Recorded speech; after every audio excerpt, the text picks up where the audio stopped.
Muy buenas con todos los internautas.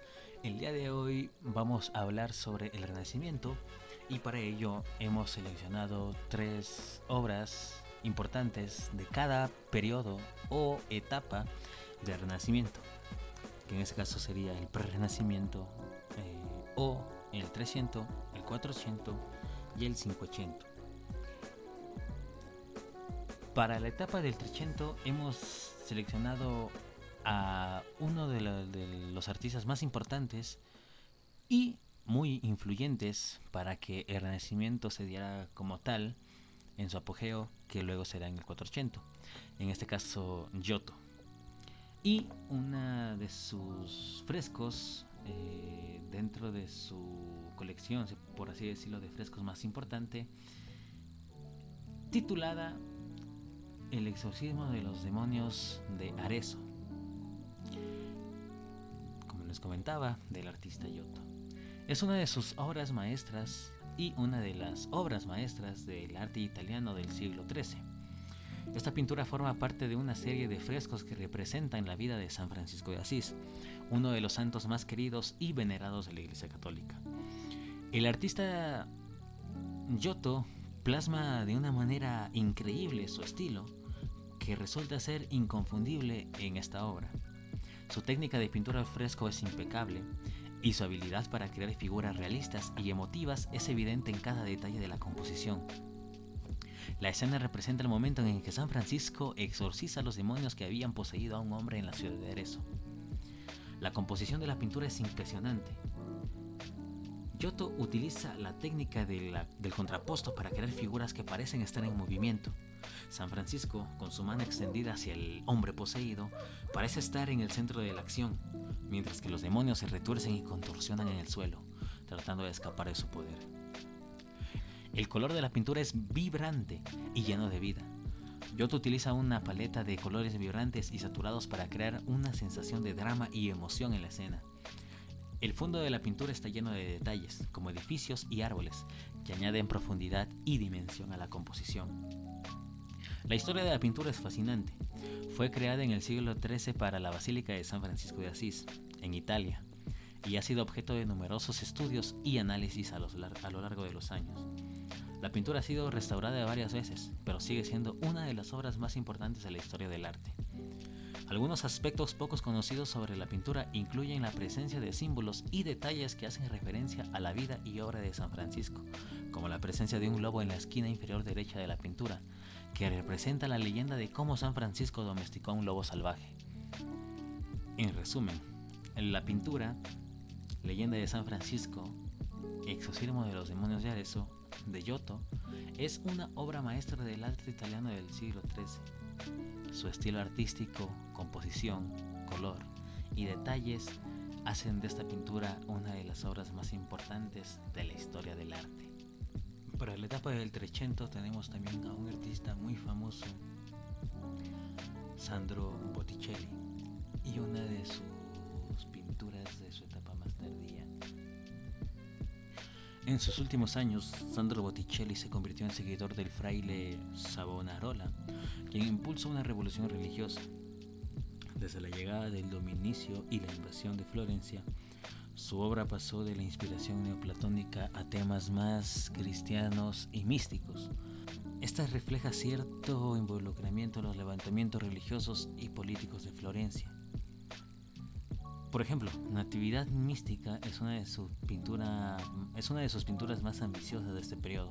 Distante de su humor y rápido ingenio, su vida terminó en pobreza y aislamiento. Después de su muerte, su nombre cayó en el olvido hasta el siglo XIX, cuando resurgió el interés en su trabajo y aparecieron muchas obras que poco a poco fueron atribuidas a Sandro Botticelli. Una de ese caso fue esta pintura, Los Marginados. En esa pintura se dice que está inspirada en un pasaje bíblico. Otros dicen que posiblemente puede ser un rey que fue despojado, exiliado de su reino y se encuentra lamentándose por ello en las afueras de la ciudad en la cual gobernaba. Esto por las vestiduras o esas prendas de un color rojo vibrante, un rojo que resalta y llama la atención, que en aquellas épocas representaba el poder. Y ver estas vestiduras de este color en el suelo y una persona lamentándose, pues puede dar ese mensaje de que es una persona que tiene poder despojada del mismo y del cual se lamenta. De igual manera, el uso de esos colores tierra, de estos colores ocres, hacen que la pintura se torne de un aire desolador y poco hospitalario. También podemos ver un uso de la perspectiva lineal. Tenemos un punto de fuga para crear esa especie de profundidad y ver esa lejanía en la puerta. Sin duda, en esta obra Sandro Botticelli logra representar un sentimiento universal del ser humano, que es ese miedo o esa angustia por la soledad, o por el sentimiento de ser rechazado, de ser un exiliado. Por último, para la etapa del 580, tenemos una pintura del famoso artista italiano Dosso Dossi. La pintura Júpiter, Mercurio y la Virtud. Una obra maestra del Renacimiento, de la etapa del 580, como les comentaba, que destaca por su estilo artístico y su composición innovadora. Tiene un tamaño original de 111,3 por 150 centímetros. Esta pintura es una de las obras más importantes de la colección del Museo de Prado en Madrid. El estilo artístico de Dosso Dossi se caracteriza por su uso de colores vibrantes y brillantes, que se puede apreciar claramente en Júpiter, Mercurio y la Virtud. Tienen ahí la imagen como pueden observarlo.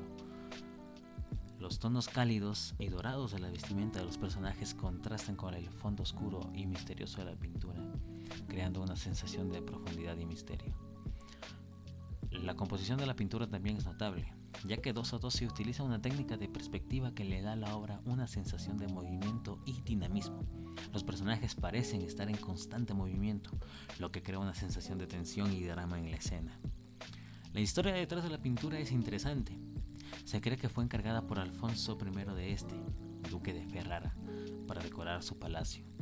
La pintura representa a los dioses romanos Júpiter y Mercurio, junto con la Virtud, que se encuentra en el centro de la composición. La Virtud es representada como una mujer fuerte y valiente, con una armadura y un escudo, lo que la convierte en el centro de atención de la pintura. Además, hay algunos aspectos poco conocidos sobre Júpiter, Mercurio y la Virtud. Por ejemplo, se cree que Dosso Dossi utilizó a su amante como modelo para la figura de la Virtud, lo que le dio un toque personal a la obra. También se ha sugerido que la pintura puede tener un significado político, ya que el duque de Ferrara estaba en guerra en ese momento, y la figura de la Virtud podría representar la fortaleza y la valentía necesarias para la guerra. En conclusión, esta pintura de Dosso Dossi es una obra maestra del Renacimiento que destaca por su estilo artístico innovador, composición dinámica y rica historia. Es una obra que sigue fascinando a los amantes del arte y que sin duda merece una visita al Museo de Prado para apreciarla en persona. La iconografía de esta pintura permite distinguir a los personajes con claridad. Júpiter es representada en la mayoría de las ocasiones con barba y a los pies tiene una representación del rayo, atributo del dios. Mercurio es rápidamente identificado por el casco alado y el caduceo en su mano. La escena mitológica se ubica en elección entre la virtud y el vicio, en la que acude la primera en ayuda de Júpiter. Pintura pintada entre el año 1515 y 1518. Técnica del óleo sobre el lienzo y estilo del Renacimiento. Y esas han sido las 3 pinturas seleccionadas, características que representan las características importantes de cada etapa del Renacimiento. como les habíamos comentado en el inicio, el 300, el 400 y el 580. Eso sería todo por esta ocasión. Muchas gracias.